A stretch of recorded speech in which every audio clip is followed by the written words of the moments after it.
Aloha. Happy Thanksgiving week for any of you out there celebrating. Hopefully, if you're alone or with one or 8 people that are safe and COVID appropriate, may you have a day to be grateful for things in your life, things that you have right now, because it always changes. So, today's podcast, this is my 57th podcast, and I'm calling this my Sacred Mirror. Now, any of you that have followed me with my other podcasts, I talk about this dynamic a little in one or two of my other podcasts, but I'm going to talk about this. How mirroring works. We have mirror neurons that give us the ability to see a stranger crying in their car, and we feel a moment of their sadness as if it's happening to us. Or we see someone on TV eating an ice cream or something tasty, and as we're watching it, we actually can taste that as if we're eating it. This becomes the foundational technique in marketing. Show someone healthy and running with their new shoes on, and we can imagine through our mirroring component how that feels, and we buy those new shoes. We believe we will look that way and feel great longer than the duration of that commercial. With mirroring, it's immediate. When we learn by seeing in others what we cannot see in ourselves, be it admiration or aversion of specific traits in other people, as the Buddhists say, we are all that exists, and everything else we see and experience is a projection of our mind. And that is talking about that we all have a filter of how we perceive things, and we could only see something, we could only notice something, regardless if it's pleasant or unpleasant, because we have a reference to it inside of ourselves. The inside world reflects the outside world. That is a mirroring in itself also. So this concept is showing in various patterns. So often when observing others that show a not so desirable behavior, our aversion comes up and judgment or distancing occurs. In those moments, it takes a fairly conscious person to identify that the extreme change one is feeling is so strong because it is our own behavior that we dislike and judge, and we see this through the mirroring effect of the other. Now, when we are attracted to someone and we admire characteristics in them, we can also know consciously that, oh, I recognize that behavior because I do that, or I know that. When we like someone, be it a conscious or on an unconscious level, we begin reflective listening, where we repeat what they say or what they meant so that they know we're listening to them and seeing them. In our actions, we are showing that they matter and we care about them. Mimicking a person's body language is another technique to bring comfort. This helps with alignment and syncing you up with that person. It creates a feeling of acceptance. For instance, if you're seated next to someone and you fold your arms a certain way, and then they fold their arms a certain way, or you lean into a person and they lean in as you are, or they slightly tilt their head and you mimic them tilting their head. Not in an obvious way, but in a subtle way. Some people do this without realizing it. I watch people together. I watch how they talk, and they actually start to mirror each other's behavior because they're flirting or because they're attracted to the person. So, I remembered being young. When I was young, I didn't like it when other kids copied from me. And I remember telling my mother, I don't like it when they cheat, is what I was thinking, when they're copying what I'm writing. And she said, copying is the highest form of flattery. Mockery is the highest form of flattery, is basically what she's saying. So another point is chalked up for these mirror neurons and how our brain works and processes. Okay, so it's time for a Miley story. When my daughter started preschool, she started at 3 and she went part-time. But I got into this habit of telling her bedtime stories. And we had 4 animal characters, and each had a specific personality trait. And they came with different challenges and gifts. For instance, we had Claire the horse, and she was the responsible one, more the authority type. Yet oftentimes, she didn't want change or to experience an adventure without a lot of caution or worry. And we had another character named Wilbur the pig.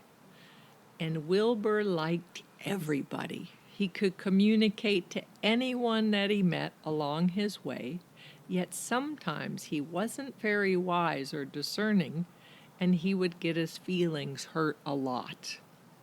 So my daughter would come home from school and tell me about a conflict she had with her best friend. And all the details that night, she'd tell me what happened.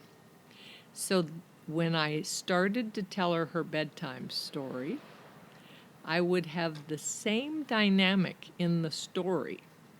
So this was since she was about 3.5, 4. Children are bright at an early age, so this worked. So when she was about that young, she always would see from the story I wrote between the animal characters that had the same thing that happened to her. And she would say, that's what happened with me and Julia today. And I would say, yes, it was. And how did they work it out? And she'd tell me what I told her in the story. And I said, does that sound like something you'd want to do? And she'd get it. Like I'd see her little mind get that light bulb, that awareness spark up. I was so proud of her that she could see that. So, this is how this works. As humans, this is a main factor of how our mind processes. It sees external events outside of ourselves through a person or a circumstance, and we're more detached, so therefore we're not emotional. So when it's about us, when we're taking it personal, we are not able, the emotions make it cloudy, and we cannot see the dynamic of what's happening, like the chemical response, the alchemy that's happening, the teachings behind it. So seeing through another person or something outside of ourselves, we have more perspective. We can see the right thing to do. We could see right action. I find that I use this often with my family, friends, and definitely with my clients when I do counseling sessions. I listen to the current traumas that are happening in their life, and I hear their histories of their past traumas, and I gently bring together the past into the present pattern so they can have an understanding that this has repeated itself. This is a mirroring of a wound, of a pain, of something that happened before. So, why do we continue repeating the same mistakes? But we choose different people, different circumstances. Why do we do that?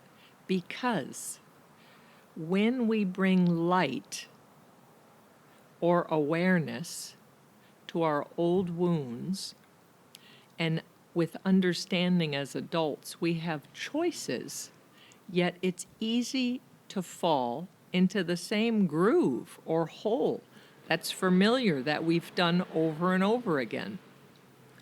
So without help and proper guidance to forge a new path and a new way of being, this is impossible to break.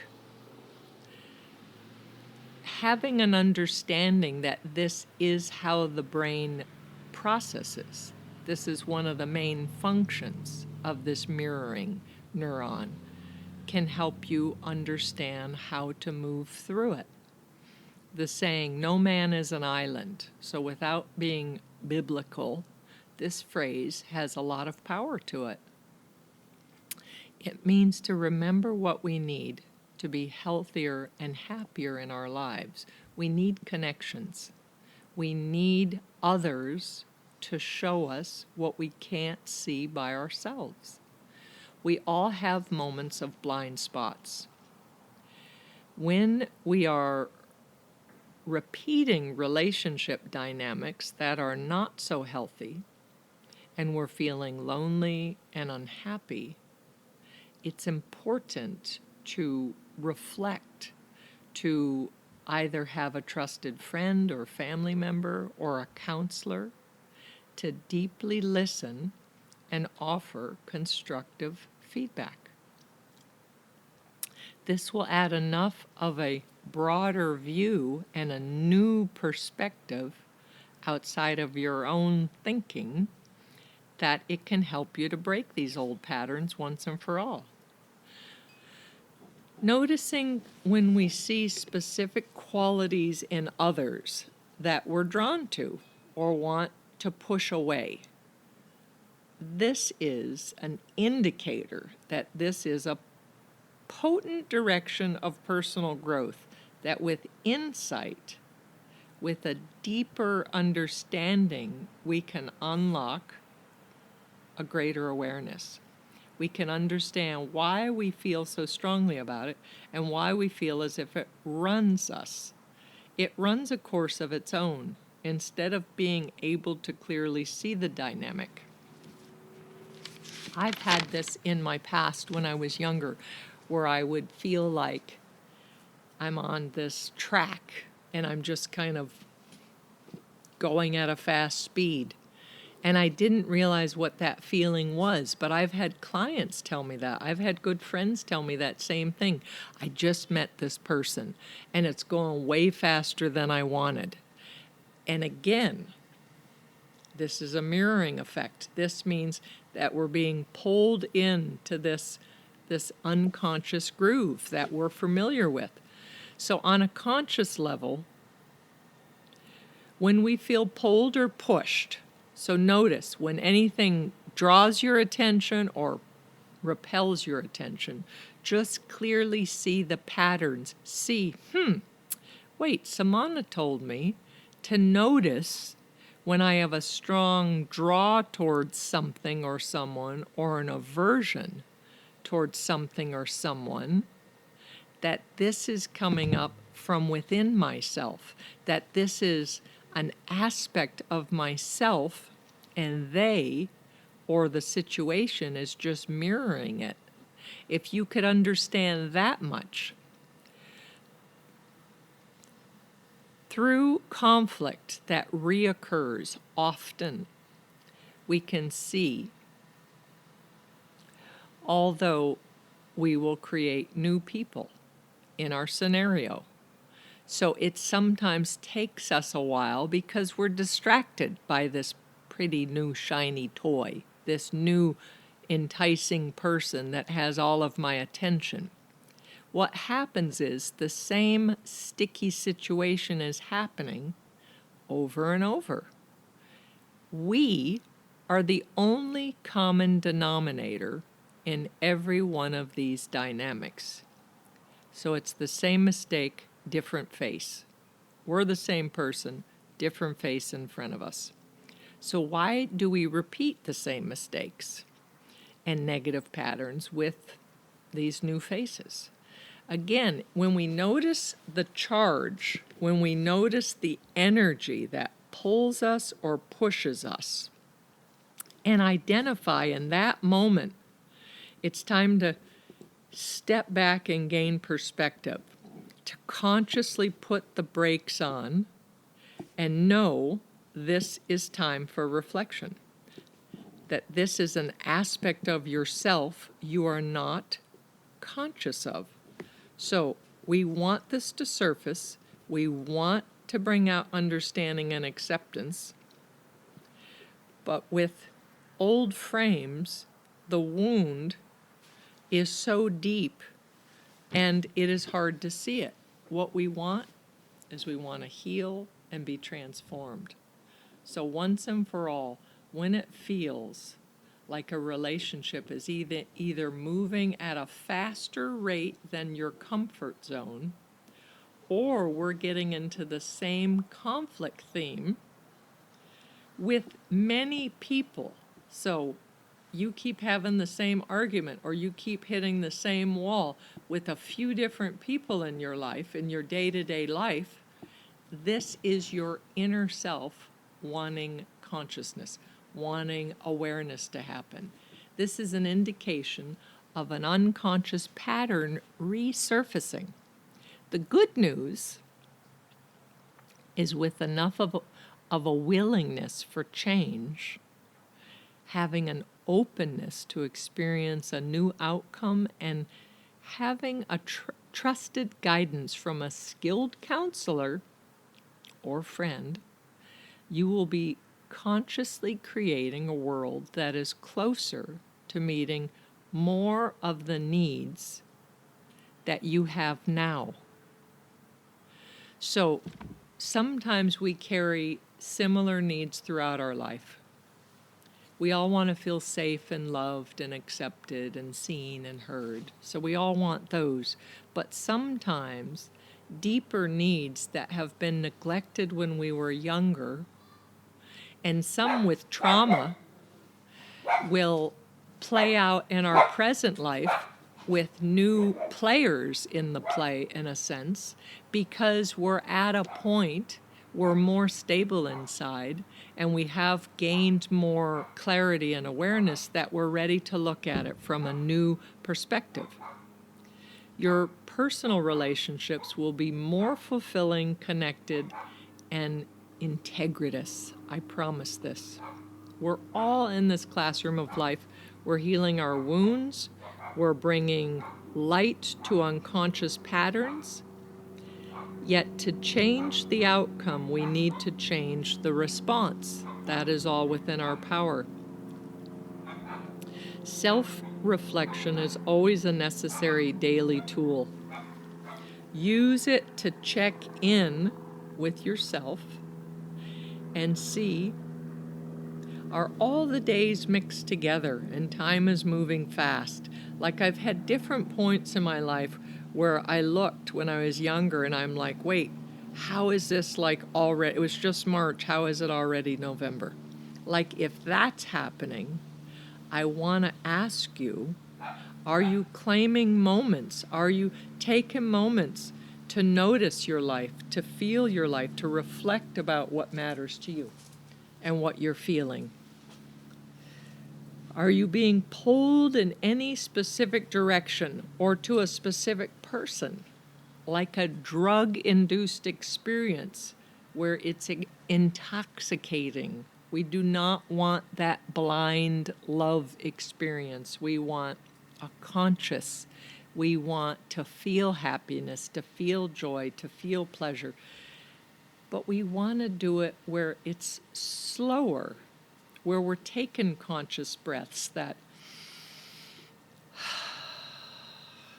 where we're taking a conscious step, where I'm aware of my needs, or I'm feeling a little fragile, or my old friend, my fear and doubt is creeping in. Oh, how I'll never be alone because I'm so familiar with my doubt and fear. You have been with me forever. How about viewing it like that? And when it comes up just enough that you're aware of it, and it's hard to move the next step, just remember that you can take your life into your own hands through moments of awareness. You can slow the track down. You can pull back to get perspective, not to shut down, not to ghost anyone, because there are feelings involved. We need to be conscious of our actions, yet to be aware of your needs, aware of how your actions affect those around you. That is imperative to know that. It's not just about you. You need to also see, when I behave this way, how does it affect my friend? How does it affect my partner? And notice, am I checking in with them enough? Are their needs part of this too? Life is about choice in every moment. I had another conversation with a friend who was distraught due to a disconnect in one of their relationships. And I said, our only positive play is to reflect our own behavior and ask ourselves, was I in integrity? Was I authentic? Were there any parts of my actions or words or my energy that I wished I would have done differently? And after reflection, after looking at that, because when you feel bad with a conflict with someone because of that mirror neuron, because I'm feeling bad, I'm not going to say that person pulled away from me, that person is making me feel bad. They are an aspect of it, but the power comes when you look to see, what did I do? Were my actions authentic and vulnerable and real? Or was there more we can share? I always say I'm a recovering control freak. How about that? And because of that, I used to come in with all this juice, all this excitement and passion and inspiration, and I would just blast into the room. And anyone that was meek or not so strong in themselves in that moment, I was like, what just happened? And it was all about me and how good I was feeling. It felt so good to express, and that freedom and that flow. And then I realized there were many relationships that I was limiting my experience with because they were either too overwhelmed by my intensity, or they were too timid to speak up or say, I really like hearing your ideas, and could I share mine? Because the bottom line is, when you're in any type of relationship, be it business or roommates or partnership or family, that's two parties or more involved. And it's really about learning their view. It's not about the loudest one. It's not about the squeaky wheel gets the grease. It's not the loudest one. It's everybody has a right to show up as they do. They may not be so articulate. It may not flow. It might not even make sense because they're maybe they're a little intimidated to speak in front of someone so strong. So understanding owning your shit, really, and understanding your missteps with humility. And then when you present it to that person you're having conflict with, to own everything, to own, after reflecting, that I really wished I didn't have an expectation with what I was sharing with you. I really wished it didn't matter that I wanted everybody's approval or that I wanted everyone to agree with me. And it did, unfortunately, and that's what that little extra energy was. So what I wanted to share was I was excited about my idea, and I also want to hear others' ideas, because when we're just a speck of the whole tapestry and everybody in the tapestry gets to be seen and has a voice. What a beautiful, beautiful picture that is. It's like all the specks together makes so much more than we could ever do on our own. So, when we are vulnerable and we make amends to our not so proud of ourselves behavior, we are admitting we are human, we make mistakes. When we bring unconscious behavior that was habitual to, and clearly have remorse because we see it now, instead of what's their problem? Why did they roll their eyes? Why did they walk away? Why haven't they texted me back? Instead of there's something wrong with the other person, how about reflecting, what was the mirror neuron? What was the energy that was within you that you were emanating, that you can just fine-tune it, make it a little more conscious, a little more considerate. This is how I prefer to show up. I want to really be fully, authentically who I am in every moment, and I'm not looking for approval from others, but isn't it wonderful when I'm seen and heard? Isn't it wonderful when they're aware of, yeah, that's a great thing. I see it. That's exciting. And then they say, have you considered adding this? And then the collaboration starts. And then it's wonderful. And in that moment of your showing up and being authentic, you're breaking old patterns. And certainly you have a story for your past that this came from before, that this was reenacted and occurred before. You are the common denominator. You need to remain the focus of investigation. And only if you see their behavior, if it's only them you're looking at, then I want you to do these steps. If you're at a consciousness that you have a conflict with someone and right away you start squawking about their behavior, because that's where you're at. And again, there's no shame in it. It's just understanding where you're at and accepting that. I want you to do these steps. So first, look at where and when you experienced that behavior before. That's step one. Second, in looking at what that person did, ask yourself or journal this, how did it make you feel when they did that? And be honest and write until there's no more to write. And three, this gets a little juicier. The question is, do you have or have you exhibited that same behavior, either now or in the past, that you're complaining about with them? Again, the mirror neurons are activated.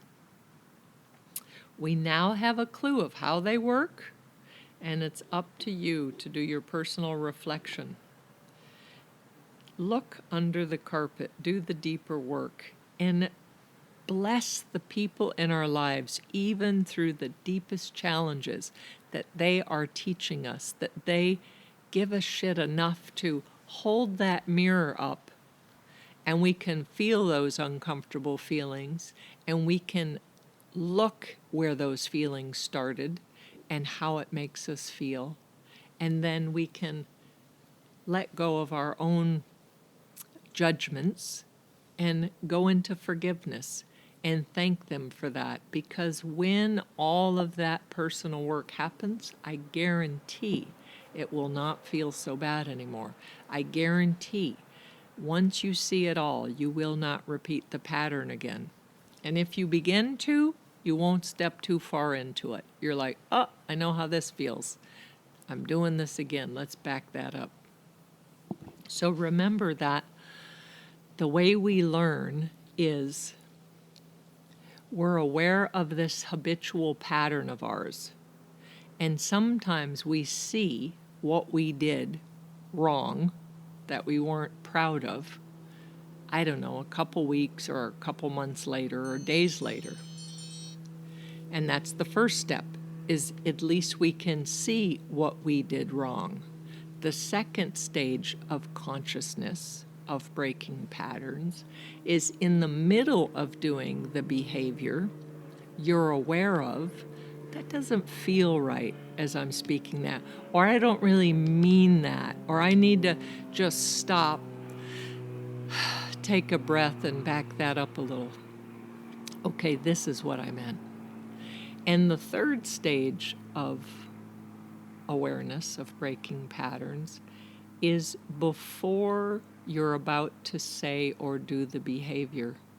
You're aware of the desire, that pull I was talking about to do it, but you're conscious enough to stop that, and you don't go forward with that.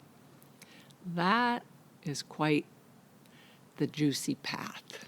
I wish that for all of us, to be there as reflection for each other, to bring out our best selves, to have compassion when someone is making amends or saying, I'm so sorry, and to not judging others, because it's all within us.